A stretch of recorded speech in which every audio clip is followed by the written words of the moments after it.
het Ameland worden eind deze maanden de eerste boosterprikken zet. Het vaccin die de bescherming tegen corona verheeg je mat. Het tal coronabesmettingen bleef opbrengen. In de afgelopen 24 uur zijn er 447 nieuwe besmettingen vastgesteld.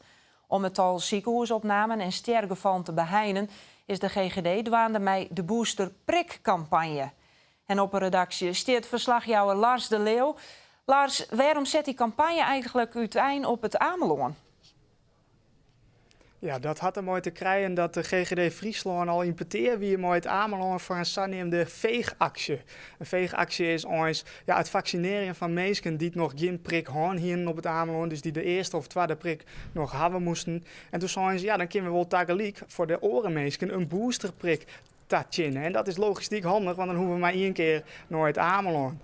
En opvallend is wel dat het Ameland daarmee een landelijke primeur had. Want in Nederland en dus ook in Friesland, op de verste wal, wordt er pas begin december begonnen met het tatjen van die boosterprik. En een mooie primeur dus, ja. En waar komen er dan in aanmerking van die prik? Nou, landelijk gaat het eerst om mensen van boven de 80 jaar. En op het Ameland gaan ze zeggen, we beginnen met die groep van boven de 75 jaar. Want dan kunnen we direct een gruttere groep mooi pakken. En dan als we daar toch binnen, dan kunnen we ook wel direct een wat gruttere groep doen.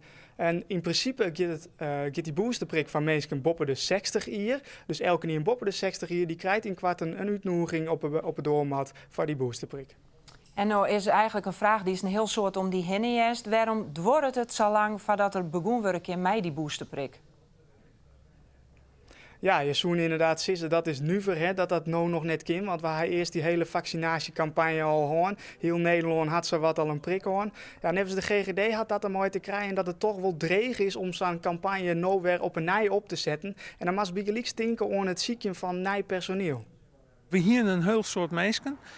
Alleen nog de campagne wie aandoen. Dus die mensen die gaan ik weer gewoon naar oorwerk daar, naar hun eigen werk daar. En we moeten nou weer gewoon genoeg mensen hebben. Het had een maatje met ICT-systeem. Ja, het klinkt al een keer wat dreig misschien, maar we hadden wel met een maatje. Ja, hoe heeg die urgentie van die boosterprik nou is, dat just echt wel ondercijfers in de verzwaringshuizen.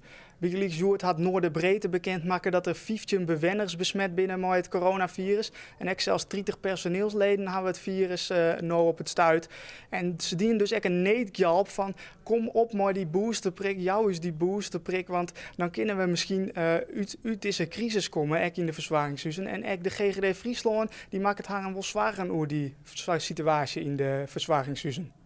Bij dit soort besmettingen is het net mogelijk om daar op een goede manier met het bron- en contactonderzoek mee aan de gang te gaan. Dus ja, we maken ons daar wel zwaar genoeg.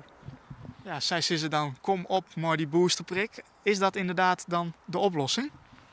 Ik weet net of de boosterprik een oplossing is tegen de besmetting. Want mensen die gevaccineerd worden en binnen, die kunnen nog lieke goed een besmetting krijgen. Alleen nog de kans is wel lietser.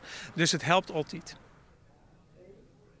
De GGD is trouwens nog wel dwaande om varelkoor te krijgen dat het misschien toch jeder uit zitten kan, ook aan de verste wal hier in Friesland met het zetten van die boosterprik. Maar daarvoor binnen ze dan weer afhankelijk van het landelijke beleid. Dank u wel, Lars de Leeuw.